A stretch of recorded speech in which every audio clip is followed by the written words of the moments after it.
Dimanche soir. Le cliquetis de l'horloge résonnait dans la pièce obscure. La trotteuse parcourait le cadran pendant que Léo la regardait. La pénombre ne lui permettait pas de distinguer autre chose. Ce claquement, plus haut que les autres, le fit sursauter. Il se dressa sur son canapé et scruta du mieux qu'il puisse ce qui l'entourait. Par sûreté, il attrapa son téléphone pour augmenter la visibilité, mais rien. Pas un bruit, si ce n'est l'arrogant tic-tac de la machine infernale. Il se recoucha, espérant trouver le sommeil. Une demi-heure passe. Léo sent la colère monter, et cela continuait encore et encore. Il n'en pouvait plus de cette antiquité. Comment était-elle arrivée là déjà? Il ne se souvenait plus, mais il était sûr d'une chose à ce sujet. En aucun cas, il ne devait la déplacer. Il ne savait pas non plus pourquoi, il le savait juste. En attendant, il était de bon ton de dormir. Le lendemain, une présentation de projet à son chef attendait le jeune Léo, et celle-ci était déterminante pour sa carrière. Alors, hors de question de ne pas profiter de cette nuit. Il se leva donc, prit un somnifère et se coucha. Le lendemain, réveillé en retard par son collègue, il fonça à son bureau, en ne se rendant compte qu'à mi-chemin, que ses dossiers étaient restés sur son bureau.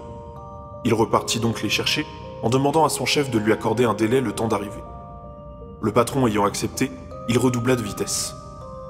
Lorsqu'il rentra chez lui le soir, il n'avait qu'une idée en tête, se coucher.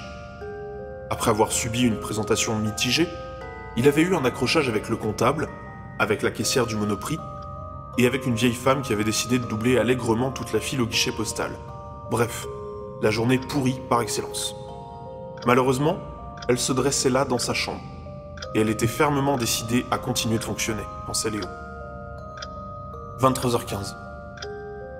Il est temps d'y aller, ne pas refaire la même erreur, on oublie le somnifère. On va tenter l'aromathérapie.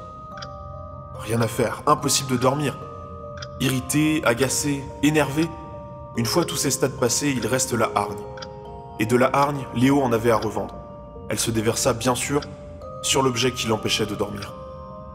C'en était trop. Le jeune homme n'en pouvait plus. Il se leva, décidé à ignorer sa conscience qui lui hurlait de ne pas toucher à la pièce d'horlogerie, s'en approcha, l'attrapa et commença à la déplacer.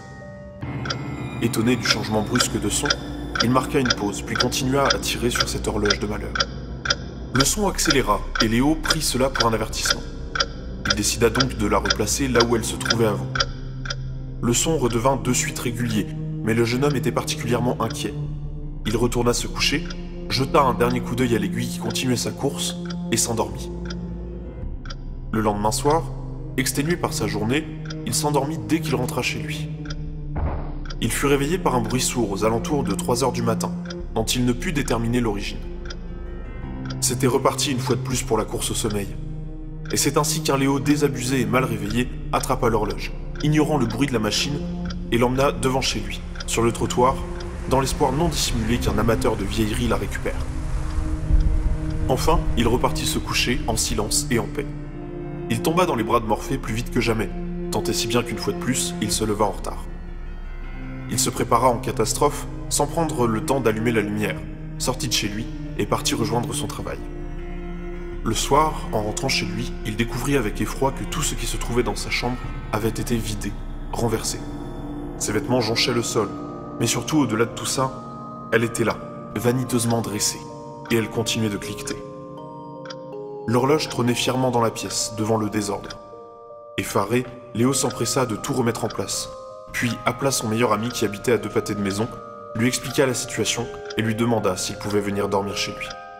Celui-ci accepta sans hésitation, et le jeune malheureux raccrocha. La colère monta une fois de plus en Léo, et il s'acharna envers la pièce d'horlogerie, la rouant de coups ne s'arrêtant qu'une fois la rage évacuée. Alors qu'il commençait à rassembler ses affaires pour partir, il sentit une douleur dans son dos et sur ses épaules, ses jambes, et très vite tout son corps lui fit souffrir le martyre. Il se dirigea vers un miroir et se rendit compte que chaque parcelle de son corps était couverte d'hématomes. Il finit de rassembler ses affaires dans son sac à toute allure, paniqué, et partit chez son hôte en courant du mieux qu'il pouvait, ne se retournant pas, de crainte d'apercevoir une quelconque forme le suivre. Il arriva 2 minutes plus tard à destination. Son ami l'attendait sur le pas de la porte avec une bière et un grand sourire. Encore sous le choc, il retrouva ses esprits peu de temps après, dans le salon. Il raconta alors les événements survenus depuis le début de la semaine. Son hôte ne le crut pas au début. Mais alors que Léo lui montrait son dos, le jeune homme n'eut plus aucun doute. Son ami ne pouvait mentir, mais devait surtout trouver un moyen de régler tout ça. Il prépara un bon repas chaud qu'ils s'empressèrent de dévorer, et la nuit étant bien avancée, ils partirent se coucher. Lorsque le réveil sonna et qu'il ouvrit les yeux, Léo fut surpris de se retrouver chez lui, dans son lit. Il attrapa à toute vitesse le téléphone pour appeler son ami, afin de lui demander ce qu'il s'était passé. Il composa le numéro et attendit. La ligne sonna, mais en vain. Personne ne répondit. Inquiet, il entreprit de s'habiller en vitesse afin de se rendre sur place au plus vite. Une fois là-bas, il remarqua des traces rouges sur le sol, proches de la porte qui, elle, était entr'ouverte.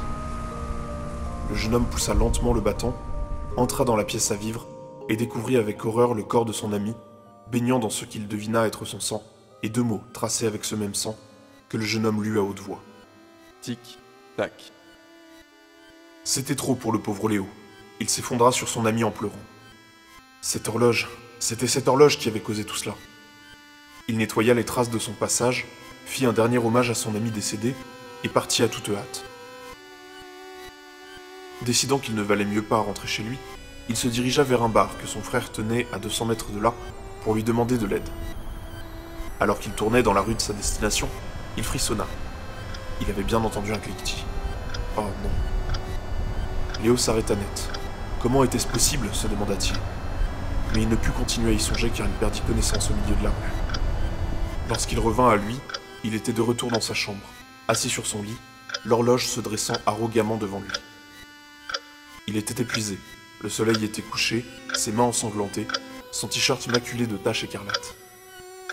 Un couteau de cuisine se trouvait sur sa table de chevet. Ça ne partira pas, ce son, jamais. Il n'y avait qu'une seule solution. Le lendemain, le frère de Léo alla voir celui-ci. Lorsqu'il vit la porte ouverte, il s'inquiéta et fonça à l'intérieur. Il ressortit une vingtaine de secondes plus tard, réprimant une envie de vomir, et appela la police. Sur le rapport de la scène de crime, il ne fut pas mentionné d'horloge. Léo avait le couteau enfoncé dans le crâne, et sur le mur, il était marqué 2 mots. Tic, tac.